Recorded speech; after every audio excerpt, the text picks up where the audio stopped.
Hello students, I am Nadeem Khan, your management faculty. So welcome to my class. Today we will discuss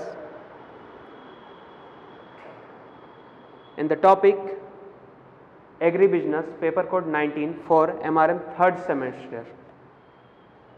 Okay, in first unit we will discuss the rural agribusiness environment, second one agribusiness consumer, the third one framework for understanding agriculture input and output production and marketing. Today topic is agribusiness part 1. We will discuss what is agribusiness. So here agribusiness as a concept was derived from Harvard University in 1957 with the publication of a book, A Concept of Agribusiness, written by John H. Davis and Goldberg. Agribusiness की शुरुआत Harvard university में 1957 में हुई। 1957 में एक book लिखा गया जिसका नाम था अ कॉन्सेप्ट ऑफ एग्रीबिजनेस, जिसके राइटर थे John H Davis and Goldberg. इन दोनों के द्वारा एक बुक लिखा गया, वहीं से एग्रीबिजनेस की शुरुआत हुई। What is agriculture? Art of cultivating various category of crops including animal husbandry, forestry, fishery and other related activities. Agriculture क्या है? एग्रीकल्चर में हम लोग crop production, vegetable production, flower production, all types of animal husbandry, raising livestock like पशुपालन, बकरी पालन, बत्तख पालन, fishery and beekeeping, egg production, this all are come under the raising livestock. Livestock आप क्या क्या raise कर रहे हैं और उससे रिलेटेड जितने भी एक्टिविटीज है वो आपका एग्रीकल्चर के अंदर आता है। The word agriculture, concept of agriculture, हम लोग इसके कॉन्सेप्ट को डिफाइन करेंगे। The word agriculture is drive from Latin word, its divide in two word. Agriculture जो शब्द है वो दो शब्दों से मिलकर बना है, एग्री एंड कल्चर, जो लैटिन वर्ड से निकला है। एग्री, यहां agri means field and culture means cultivation. Agri का मतलब हो गया फील्ड, जो लैंड है जिसमें हम लोग फसल उत्पादन करते हैं, और कल्टीवेशन, उसको कल्टीवेट करना, इसका सारा प्रोसेसिंग, फील्ड कल्टीवेशन को हम लोग एग्रीकल्चर करते हैं। फील्ड कल्टीवेशन के बाद जो प्रोडक्शन होता है वही एग्रीकल्चर प्रोडक्ट हमारा कहलाता है। Agriculture is the art and science of cultivating the soil, growing crops and raising livestock. It includes the preparation of plant and animal product for the people to use and their distribution of market. Agriculture एक art भी है और science भी है। इसमें हम लोग क्या करते हैं, सोइल को कल्टीवेट करते हैं, लैंड को कल्टीवेट करते हैं, और ग्रोइंग क्रॉप्स, हम लोग कीवर्ड पकड़ेंगे, growing crops. Agriculture is the art and science to cultivate the soil, cultivate the soil, यहाँ पे कल्टीवेट जो है आपका कीवर्ड है, और growing crops and raising livestock, cultivate करके क्रॉप्स ग्रो कर रहे हैं पहला, एंड दूसरा लाइव स्टॉक का रेज, लाइव स्टॉक का बढ़ाना, प्रोडक्शन बढ़ाना। It includes the preparation of plant and animal, इसमें सम्मिलित है क्या है, प्लांट्स और एनिमल प्रोडक्ट। प्लांट से रिलेटेड जितना प्रोडक्ट है, जितने तरह के प्लांट्स है, और एनिमल प्रोडक्ट हो गया, जितने भी आते हैं वो सारे प्रोडक्ट। एनिमल प्रोडक्ट में आप meet, dairy product, egg production, these all are the come under animal product for people to use and their distribution to market. For people use, अगर मैं ही एक फार्मर हूँ मान लेता हूँ, तो मैं जो कल्टीवेट कर रहा हूँ, लाइव स्टॉक रेज कर रहा हूँ, वो मैं अपने यूज़ के लिए भी कर रहा हूँ, अपना यूज़ भी हो रहा है, क्योंकि दैनिक जीवन में हमारा जो लाइफ स्टाइल सर्वाइव हो रहा है उसमें हम लोग को दैनिक जीवन में लाइव स्टॉक का या तो खरीद के लेंगे या हम खुद उसका प्रोडक्शन कर रहे हैं, तो वो मुझे खरीदना नहीं पड़ेगा। दूसरा पॉइंट ये है, डिस्ट्रीब्यूशन टू द मार्केट, अगर मैं बड़े पैमाने पर उसका प्रोडक्शन किया, ज़्यादा क्रॉप प्रोडक्शन हुआ इस साल या फिर किसी भी साल ज़्यादा प्रोडक्शन हुआ, तो अपने यूज़ भर हम लोग रख लेते हैं, बाकी जो होता है वो मार्केट में डिस्ट्रीब्यूट कर देते हैं, या तो लोकल मार्केट में बेच देते हैं, या तो कोई डीलर को दे देते हैं, या कोई मीडिएटर को दे देते हैं, या फिर गवर्नमेंट को दे देते हैं। ठीक है, गवर्नमेंट उसका एक निश्चित मूल्य देती है हमें उस प्रोडक्शन का। It is the art of cultivating various category of crops including animal husbandry, forestry, fishery, poultry, dairy farming, beekeeping and other all related activities. इसके अंदर जितने भी तरह के प्रोडक्शन हो गए हैं रूरल से रिलेटेड, आपका क्रॉप प्रोडक्शन, जितने भी तरह के वेजिटेबल हो गए हैं जो आप सेशन वाइज गर्मी के सेशन में आप क्या उपजा रहे हैं, रवि फसल हो गए, रवि क्रॉप्स हो गए और खरीफ क्रॉप्स हो गए, ठीक है, एक ज़ैद क्रॉप्स होता है। आप समर में अलग क्रॉप्स होते हैं, विंटर में अलग क्रॉप्स होते हैं, रेनी सीजन में अलग क्रॉप्स होते हैं, वो उस पर डिपेंड करता है। All comes under the crop production. Fishery, मछली पालन हो गया। पोल्ट्री में आपका पोल्ट्री का प्रोडक्शन हो गया है, पोल्ट्री से रिलेटेड एग प्रोडक्शन हो गया, उसका एक देसी मार्केट भी होता है, तो उसमें उसके भी अंडे का प्रोडक्शन अलग से किया जाता है। बत्तख के अंडे का भी प्रोडक्शन होता है। This all are come under the raising livestock. Beekeeping, honey, making honey, ठीक है, etcetera. Next, what is business? An economic unit aims to sell goods and service to consumers at price that will provide an adequate return to its owner. Commercialization of any enterprises. हम जो भी business कर रहे हैं उससे हमें एक निश्चित राशि मिलती है। हम जो भी सेल कर रहे हैं, सेल गुड्स एंड सर्विस, कोई भी चीज़ अगर हम बेच रहे हैं तो हमें बेचकर उससे जो लाभ हो रही है उससे हम लोग प्रॉफिट अर्न कर रहे हैं। वही प्रॉफिट से अपना लाइफ स्टाइल, लाइवलीहुड इंक्रीज कर रहे हैं, लाइवलीहुड बिता रहे हैं। और सर्विस, अगर आप कुछ सामान खरीदें और वो सामान खराब हो गई तो उस खराबी को दूर करने के लिए जो हम लोग ठीक करवाते हैं, मान लेते हैं ये आपका डेस्क बोर्ड ही जो है, ठीक है, इसमें कुछ खराबी हो गई, चलते चलते बंद हो गई, ठीक है, तो आप इसमें क्या करेंगे? आप इसको तो नया खरीदना पॉसिबल नहीं है, ठीक है, तो इसमें आप जो सर्विस करवाएंगे टेक्निकल यूज़ होगा, ठीक है, तो जो भी सर्विसिंग चार्ज होगा वो उसे दिया जाए। तो गुड्स और सर्विस से जो भी हम लोग प्रॉफिट अर्न करते हैं, ठीक है, उसी से अपना लाइवलीहुड बिताते हैं, उसी को बिजनेस कहते हैं। Next, according to Lewis Henry Haney, business की परिभाषा लेविस हेनरी हेने के द्वारा दी गई है। Business means an enterprise engaged in the production and distribution of goods for sale in a market और and rendering of service for a price. हम लोग कीवर्ड देखेंगे, इंटरप्राइज इंगेज इन प्रोडक्शन। जो भी इंटरप्राइजेज होते हैं वो इंगेज मतलब बिजी रहते हैं किसमें? प्रोडक्शन में।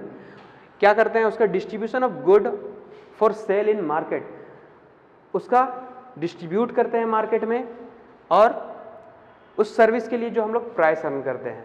यहाँ भी वही बताया गया है कि जो भी आप प्रोडक्ट मार्केट में सेल कर रहे हैं, डिस्ट्रीब्यूट कर रहे हैं, चाहे आप लोकल मार्केट में कर रहे हैं, वन डे मार्केट में कर रहे हैं या डायरेक्ट गवर्नमेंट से कर रहे हैं, तो उससे क्या हो रही है? हमें सर्विस फॉर अ प्राइस, जो भी हम सर्विस दे रहे हैं उसके बदले हमको प्राइस मिल रही है।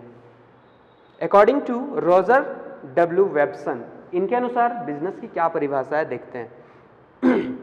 Business including those human activity relating to production and distribution of goods, service and idea with a view to earning profit. Business human activity, मानवीय प्रक्रिया है। मानवीय प्रक्रिया मतलब मेन पावर। हम जो भी बिजनेस शुरू कर रहे हैं, ऐसा नहीं कि सारा चीज़ सिर्फ मशीन से ही हो जाए, अपना मेन पावर भी लगाना पड़ता है। तो वो जो मेन पावर हम लोग लगा रहे हैं, man power activity relating to production, production के दौरान जो हम लोग मेन पावर, अपना जो आइडिया, अपना व्यू जो उसमें शेयर कर रहे हैं। Distribution of goods, service and idea with a view to earning profit, जो हम अपना मेन पावर, अपना आइडिया, अपना स्किल्स उसमें यूटिलाइज करके जो भी हम ग्रोइंग क्रॉप्स कर रहे हैं, जो भी क्रॉप प्रोडक्शन हो रहा या फिर आपका जो भी रेजिंग कर रहे हैं हम लोग लाइव स्टॉक, उसको सेल करके प्रॉफिट अर्न करना ही हमारा मोटिव होता है। ये हुआ business. Next, what is agri business?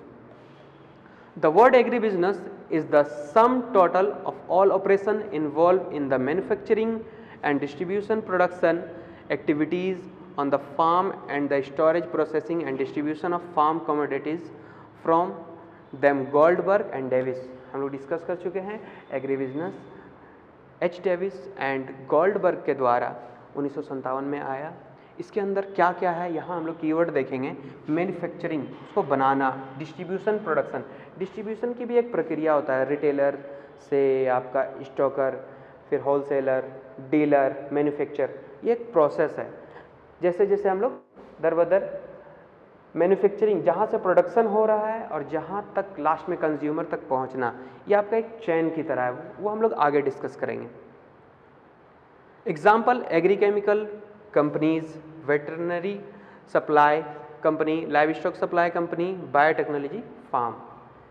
एग्रीकेमिकल वो हो गया जो हम लोग प्रोडक्शन के द्वारा कंज्यूमेबल इनपुट, जो इनपुट खत्म हो जाती है, ठीक है।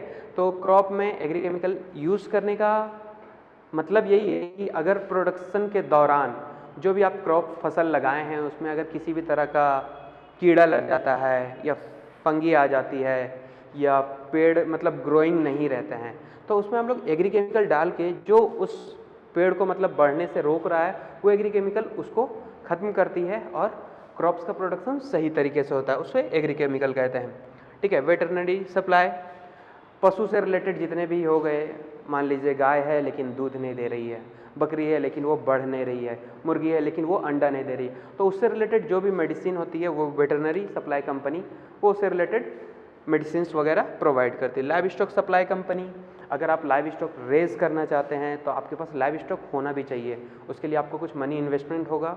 मनी इन्वेस्टमेंट में आप लाइव स्टॉक जो भी है, गाय पालन करना चाहते हैं तो गाय पालन करेंगे, अगर बकरी पालन करना चाहते हैं बकरी पालन, तो वो आप पर डिपेंड करता है कि आपके पास किस तरह का स्किल है।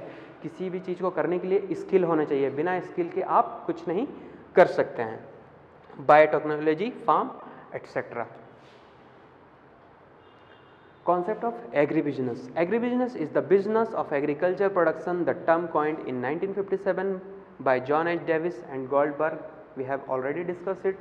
यह agribusiness term हार्वर्ड यूनिवर्सिटी से शुरुआत हुई। एच डेविस और गोल्डबर्ग के द्वारा एक बुक लिखा गया था, अ कॉन्सेप्ट ऑफ एग्रीबिजनेस, 1957 में। The agribusiness system पथवे include occupation हम लोग कीवर्ड देखेंगे। Occupation involve in the coordination of all activity, coordination एक दूसरे से कोऑर्डिनेट, एक दूसरे से इंटर रिलेटेड, ठीक है। All activity contribution to the production के द्वारा जो हम लोग इंटर रिलेटेड वर्क करते हैं, ठीक है। Activities that the concept of agribusiness. Agribusiness is the business of agriculture production. The term coined in 1957 by John H. Davis and Goldberg. We have already discussed it in first. Next, the agribusiness system pathway includes occupation involved in the coordination of all activity that contribute to the production, processing, marketing, distribution, financing and development of agriculture commodities, plant and animal products and other natural resources. यहाँ agribusiness एक ऐसा रास्ता है जिसमें हम crop का production करते हैं, उसको प्रोसेसिंग करते हैं, मार्केटिंग में उसको मार्केट में डिस्ट्रीब्यूट करते हैं तरह तरह के मार्केट में, and develop commodities, agriculture commodities को हम बढ़ावा देते हैं ताकि वो और ज़्यादा रेस करें और ज़्यादा फार्मर्स को ज़्यादा प्रॉफिट अर्न हो। एंड द नेचुरल रिसोर्सेज जैसे crop production, this all are the natural crops. Next, the agribusiness system, ठीक है। एग्रीबिजनेस सिस्टम क्या है? To capture the full meaning of the term agribusiness, it is important to visualize this three sector as interrelated. Three sector, तीनों sector एक दूसरे से interrelated है। Agriculture input sector, production sector, processing and manufacture sector, and the source of each part develop heavily on the proper functioning of the other two. ये एक इन दोनों से भी मिला हुआ है। अगर इन दो तीनों में से कोई भी एक मिस है तो आपका एग्रीबिजनेस सक्सेसफुल नहीं होगा। एग्रीकल्चर इनपुट सेक्टर भी दो तरह के होते हैं, एक कंज्यूमेबल इनपुट सेक्टर, एक होता है capital input sector. Consumable input sector में हम लोग ये देखते हैं सीड्स, फर्टिलाइजर, मैन्योर, एग्रीकेमिकल जो कंज्यूम हो जाते हैं, जो खत्म हो जाते हैं। कैपिटल इनपुट आपका हो गया ट्रैक्टर या all types of equipment which we are using to growing crops, जो हम लोग क्रॉप्स को ग्रो करने के लिए यूज़ करते हैं। ट्रैक्टर्स हार्वेस्टिंग के लिए या फिर इरिगेशन के लिए, और पानी देने के लिए स्प्रिंकलर सिस्टम और ड्रिप इरिगेशन। तो ये जो कैपिटल हम लोग यूज़ कर रहे हैं, ये हमारा कैपिटल जो होता है वो दिखता है, कंज्यूमेबल नहीं। There are two types of capital in input sector, like consumable input sector and capital input sector. Okay, production sector, production किस तरह से आप कर रहे हैं, ठीक है, ये मैनेजमेंट कर रहे हैं, ये मशीनरी यूज़ कर रहे हैं, ये कैसे प्रोडक्शन कर रहे हैं, उसका मैन्युफैक्चरिंग प्रोसेसिंग कैसे प्रोसेस कर रहे हैं, ठीक है। प्रोसेसिंग में आपका पैकेजिंग हो गया, लेवलिंग हो गया, ब्रांडिंग हो गया, या फिर ओपन मार्केट में डायरेक्ट आप क्रॉप को सेल कर रहे हैं, वन डे मार्केट में सेल कर रहे हैं, या फिर गवर्नमेंट से डायरेक्ट डील कर रहे हैं। नेक्स्ट एग्जाम्पल जो हम लोग अभी पढ़े हैं उसका example, agribusiness includes not only the piece of land, it is also include man power farm that provide the input. Agriculture सिर्फ एक लैंड से ही रिलेटेड नहीं है, ठीक है, या एक पीस ऑफ लैंड मतलब छोटा सा एक लैंड से ही इंक्लूड नहीं है, इसमें इंक्लूड है क्या, हम लोग कीवर्ड देखते हैं हमेशा, man power farm and the provide input. Man power जो यूज कर रहे हैं और जो हम लोग इनपुट दे रहे हैं, ठीक है, तो उसमें हम लोग क्या दे रहे हैं, सीड दे रहे हैं, केमिकल दे रहे हैं, मैन्योर दे रहे हैं, रॉ मटेरियल दे रहे हैं, मेन पावर दे रहे हैं, ये हम लोग पहले इनपुट कर रहे हैं एग्रीकल्चर को कुछ भी प्रोडक्ट करने के लिए। फिर प्रोसेसिंग द आउटपुट, हम लोग प्रोसेस करके क्या निकाल रहे हैं, मिल्क निकाल रहे हैं, ग्रेन निकाल रहे हैं, मीट निकाल रहे हैं, क्रॉप्स निकाल रहे हैं, एग्स निकाल रहे हैं, ये प्रोसेसिंग में हम लोग कर रहे हैं। Manufacturing the food product for consumer, जो हम लोग कंज्यूमर के लिए या फिर खुद के लिए कर रहे हैं, जैसे आइसक्रीम हो गया, ब्रेड हो गया, KFC हो गया, फूड पैकेट हो गया, या फिर डायरेक्ट ओपन मार्केट में आप फूड जैसे एग्स वगैरह का कोई पैकेट नहीं होता है, वो सिर्फ एक ट्रे में लगा के दे दिया जाता है, या फिर क्रॉप्स वगैरह, वेजिटेबल वगैरह इसी तरह दे दिया जाता है etcetera. And transport to sell the goods to the consumer like supermarket, Big Bazaar, restaurant etcetera. अगर आपके ज़्यादा मात्रा में प्रोडक्शन हुआ है तो आप उसको कहाँ दे रहे हैं, बिग बाजार में दे रहे हैं, सुपरमार्केट में दे रहे हैं, रेस्टोरेंट में दे रहे हैं, किसी डीलर को दे रहे हैं, या मीडिएटर को दे रहे हैं, या वन डे मार्केट में आप खुद सेल कर रहे हैं। ये आपको डिपेंड करता है कि आपका प्रोडक्शन कितना हुआ है। अगर बहुत ज़्यादा मात्रा में हुआ है, आपके पास ट्रांसपोर्ट फैसिलिटी नहीं है, तो गवर्नमेंट का भी स्कीम निकला हुआ है, वो आप लोग को सिर्फ उसमें कुछ फॉर्म फिलअप करके देना होगा, गवर्नमेंट से आएगी एक टीम, आपका प्रोडक्शन का जो भी क्रॉप्स है वो आपको लेके जाएगी, और जो भी आपका उसका उचित मूल्य होगा, प्राइस, वो आपको देगी। नेक्स्ट कंक्लूजन, हम लोग इसको कंक्लूड करते हैं, the agribusiness going to dominate all over the world as a potential business sector for which proper strategic management is required to be developed in the country, and the supply chain management of the country ought to be improved. Agribusiness all over the world, मतलब पूरे विश्व में इसका grow हो रहा है, और people भी अपने आप को डेवलप कर रहे हैं। अगर किसी भी फार्मर्स का प्रोडक्शन और लाइव स्टॉक जो भी सेल कर रहे हैं, उससे जो भी उसे अर्न हो रही है प्रॉफिट, उससे उसका लाइफ स्टाइल चेंज हो रहा है। जब किसी भी व्यक्ति का लाइफ स्टाइल चेंज होता है या फिर उसका प्रॉफिट अर्निंग जब बढ़ता है ना, तो ये हमारा नेशनल इनकम पर डायरेक्ट हिट करता है। नेशनल इनकम डायरेक्ट, अगर किसी का लाइफ स्टाइल चेंज हुआ तो ऑटोमेटिकली GDP और नेशनल इनकम भी बढ़ता है, इसलिए इसे वर्ल्ड वाइड भी देखा जा रहा है। It should be properly handle to raise national income, जो मैं पहले कह चुका हूँ, नेशनल इनकम को भी ये बढ़ावा देता है। क्रिएशन ऑफ एम्प्लॉयमेंट अपॉर्चुनिटी, अगर किसी भी काम को करने में अभी 4 व्यक्ति लग रहे हैं और उसे देखकर कुछ लोग सीख रहे हैं कि हाँ इसमें इतना प्रॉफिट होता है, तो लोगों को बढ़ावा देना कि वही काम करें और ज़्यादा एम्प्लॉयमेंट बढ़ेगा, ज़्यादा क्रॉप प्रोडक्शन होगा, क्योंकि जिस तरह पॉपुलेशन इंडिया की बढ़ रही है उस तरह से डिमांड भी बढ़ रही है। रेजिंग परचेसिंग पावर, पॉपुलेशन बढ़ा तो परचेसिंग पावर भी बढ़ेगा। And ultimately decrease balance of trade deficit and causing economic development of the country and to fulfilment of need to the people of the country. ये पूरा people पर depend करता है। वो जब पीपल पॉपुलेशन बढ़ रही है तो डिमांड भी बढ़ रही है, और किसी भी व्यक्ति का लाइफ स्टाइल चेंज हो रहा है, वो ऑटोमेटिकली नेशनल इनकम को बढ़ावा दे रही है। आज का क्लास हम लोग यही खत्म करते हैं। नेक्स्ट टॉपिक में हम लोग पार्ट 2 पर डिस्कस करेंगे। Thank you very much.